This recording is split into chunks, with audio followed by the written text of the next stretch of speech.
There's new research that links increased levels of toxicity to carcinogenesis, which is the pathways that allow for the mutations to occur and then resulting in cancer.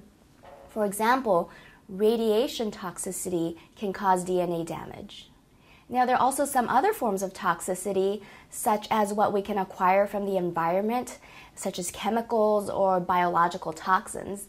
And there's a collective term called xenobiotics that refers to all of these. The word xeno meaning foreign to life. So a simple thing that you can do to watch out would be to decrease your consumption of chemicals such as pesticides, such as usage of plastics to heat or store food in, petrochemicals that often occur in body products, soaps, and things like that. And then just read the ingredients on products that you use for your body or for cleaning agents. Most breast cancers are actually associated with either too much estrogens or estrogens that have been kind of changed by the body in a more toxic way. Some different ways that you can kind of steer the body's biochemical processes towards estrogens that are basically less proliferative, and we want to reduce proliferation so that tumors don't grow out of control. Some of the ways to do that would be to increase your fiber consumption. Now, fiber would help make your bowel passages move faster. Constipation is actually very terrible for increasing toxins in the body because the stool sits in the intestinal tract for a long time, and therefore a lot of the toxins can get reabsorbed back into the body. One of the toxins we're very concerned about for breast cancer is especially estrogen, because estrogen actually gets bound by a glucuronide molecule, which makes it less active and able to move through and out through the intestinal tract. Now, if the estrogen molecule that's bound and ready to leave the intestinal tract sits for too long, a lot of the bad bacteria in the intestinal tract can release an enzyme that would cleave this bondage and allow that estrogen molecule to get reabsorbed back into the body. And this is not good because it increases the levels of estrogen. Another good thing that you can do is to take probiotics. Probiotics are friendly bacteria found in yogurts, or you might have heard of Acidophilus or bifidus. These good friendly bacteria prevent the pathogenic or bad bacteria from releasing all those enzymes that I told you earlier that allow for estrogen to get reabsorbed back into the body. Fiber, making sure that you're not constipated, and taking probiotics allows for estrogen to be able to properly leave your body. Now, estrogen is not all bad. We need that for female processes. But we need to make those hormones, and we also need to excrete those hormones, and that's a very important point. Indole 3-carbinol is actually found in a group of vegetables called the cruciferous family.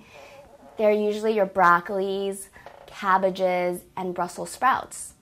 And what these forms of vegetables do is that they prevent estrogen from being metabolized into some dangerous forms. There are some forms of estrogen that are better, that basically work for your female functions, but they're kind of a weaker estrogen, and they don't cause proliferation. Whereas other forms of estrogen can be very, very potent and cause tissue to grow inappropriately. But you might say, well, how do I know how my body is going to make one kind over the other? Well, these are some things that you can do on the external to help your body choose which way to go. And those cruciferous vegetables are one way where you can dictate your body to use estrogen and metabolize it in a pathway that would be more likely to prevent breast cancer. Also, taking folic acid is important, because folic acid also encourages that same pathway that we talked about earlier with the cruciferous vegetables. And also, folate helps with preventing DNA damage. So we don't want DNA to be damaged to allow for those mutations for cancer to take place. Rhubarb is a great plant. We may almost never hear about that except for rhubarb pie, but researchers have now shown in a product that they've developed called Estrovera that contains certain extracts of the rhubarb components. And what that does is that the rhubarb plant would bind to these estrogen receptors in the body, and that decreases proliferation in the breast cells, in the uterus cells, and also for men, prostate cells. So this plant is very, very good for not only preventing the proliferation of breast tissue, but also can decrease proliferation of, say, fibroids or things like that in women. A low carbohydrate diet plays a role also in preventing breast cancer. When someone ingests too much carbohydrates, more than what their body can burn, what the body does is that insulin is released to try to decrease the blood sugar and keep it stable.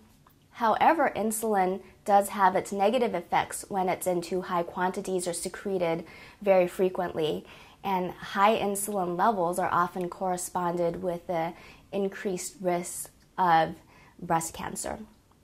Obesity is also a known risk factor for breast cancer, and therefore losing weight, exercising, and just decreasing the amounts of carbohydrates that you eat, because excess carbohydrates actually turn to fats. So you can do that by eating a lower glycemic diet or a diet similar to a Mediterranean-like diet, and that would help with both the obesity and lowering the risk factors for diabetes, which then actually lowers the insulin, which has a negative correlation to breast cancer.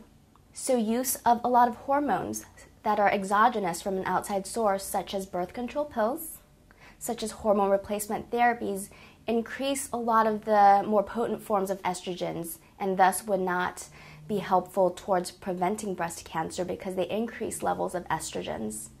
Radiation exposure is also a risk factor for breast cancer.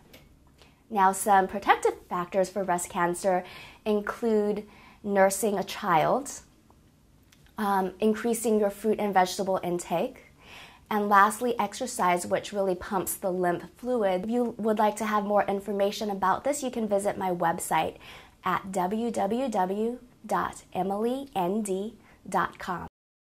For more information about natural healing at home with DVDs and online courses, please see our website, greenhealing.org. This excerpt is from our show, A Healer in Every Home. You can see more clips on the Green Healing TV channel on YouTube. Please help us to spread the word about how families can use natural healing at home. Ask your local community access station to air A Healer in Every Home. They can easily download it from PEG Media. Thank you.